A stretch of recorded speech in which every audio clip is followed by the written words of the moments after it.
Welcome to my channel. আবারও নতুন একটা রেসিপি নিয়ে হাজির হলাম, তবে অনেক দিন পর। আশা করি সবাই ভালো আছেন। আজ আমি কি বানাবো নিশ্চয়ই থাম্বনেল দেখে বুঝতে পারছেন। তো আজ আমি তৈরি করে দেখাবো চিলি পর্ন। তার জন্য নিয়ে নিয়েছি এখানে চিংড়ি, খুব কম মশলায় কিন্তু খেতে খুব টেস্টফুল হয়। তো যাই হোক, চিংড়ি মাছটা খোসা ছাড়িয়ে আমি খুব ভালোভাবে পরিষ্কার করে নিয়েছি ভিনিগার, জিরে, আর নিয়েছি রসুন, শুকনো লঙ্কা, নুন আর খুব সামান্য হলুদের গুঁড়ো লাগবে। এবার আমি ফার্স্টে করব কি, জিরে, রসুন আর লঙ্কার গুঁড়োটা ভিনিগার দিয়ে আমি ভালোভাবে বেটে নেব। আমি ব্লেন্ডারে ব্লেন্ড করে নিয়ে ফিরে আসছি। এখানে কিন্তু জিরে, রসুন আর লঙ্কাটা বাটার সময় জল ইউজ করব না, জলের বদল আমি ইউজ করব ভিনিগার। তিনটে আমি বেটে নিয়েছি, জিরে, রসুন আর শুকনো লঙ্কা, ভিনিগার দিয়ে বেটে নিয়ে এবার আমি চিংড়ির সাথে সেটা মশলাটা দিয়ে দেব। মশলাটা দিয়ে আমি খুব ভালোভাবে মেখে প্রায় 30 মিনিট মতো ম্যারিনেট করে রেখে দেব। আপনাদের হাতে যদি সময় থাকে 30 মিনিটের বেশি রাখবেন, তাহলে দেখবেন অনেকটাই বেশি ভালো হবে। 30 মিনিট পর ফিরে চলে এলাম। কড়াইয়ে তেল গরম করলাম, বেশ অনেকটা পরিমাণেই তেল গরম করে নিচ্ছি।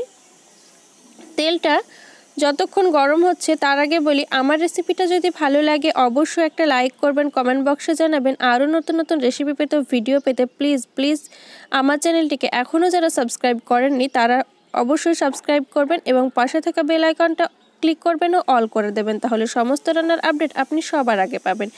এবং আমার অল সাবস্ক্রাইবারকে ধন্যবাদ জানাচ্ছি। তো যাই হোক, পেঁয়াজটা প্রায় আমি 30% মতো ভাজবো, পুরোটা ভাজবো না, 30% ভাজা হয়ে গেছে। এবার যে চিংড়িটা আমি ম্যারিনেট করে রেখেছিলাম 30 মিনিট পরে আমি সেটা রান্না করে নিচ্ছি। পেঁয়াজটা প্রায় ভাজা হয়ে গেছে, এবার চিংড়িগুলো একটা একটা করে দিয়ে দেব। চিংড়ির সাথে পেঁয়াজটাও ভাজা হয়ে যাবে, এমনকি চিংড়িটাও কষানো হয়ে যাবে।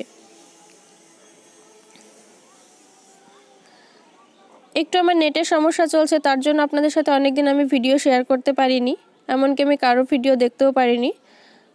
তো যাই হোক, অনেক দিন পরে আবার এলাম। আশা করি আপনারা সবাই ভালো আছেন। আর প্লিজ কেউ স্প্যাম কমেন্ট করবেন না, অবশ্যই ভিডিওটা 3 মিনিট দেখার চেষ্টা করবেন। স্প্যাম কমেন্ট করলে আপনার চ্যানেলেরও প্রবলেম হয়, এমনকি আমার চ্যানেলেও প্রবলেম হতে পারে। তো যাই হোক, এইভাবে আমি 5-7 মিনিট রান্না করে নেওয়ার পরে আমি খুব সামান্য হলুদের গুঁড়ো দিয়ে দিলাম। প্রায় আমি 10 মিনিট মতো চিংড়িটা কষিয়ে নেব। এইভাবে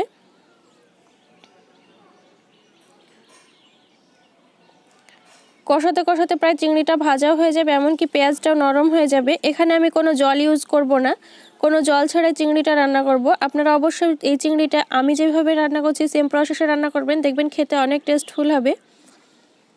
তো যাই হোক, তেল ছেড়ে গেছে, এর মিডিলে আমি নুনটাও দিয়ে দিয়েছিলাম। পুরো রান্নাটা হয়ে গেল, তৈরি হয়ে গেল চিলি পর্ন। আশা করি ভিডিওটা ভালো লাগবে। যদি ভালো লাগে অবশ্যই একটা কমেন্ট করবেন।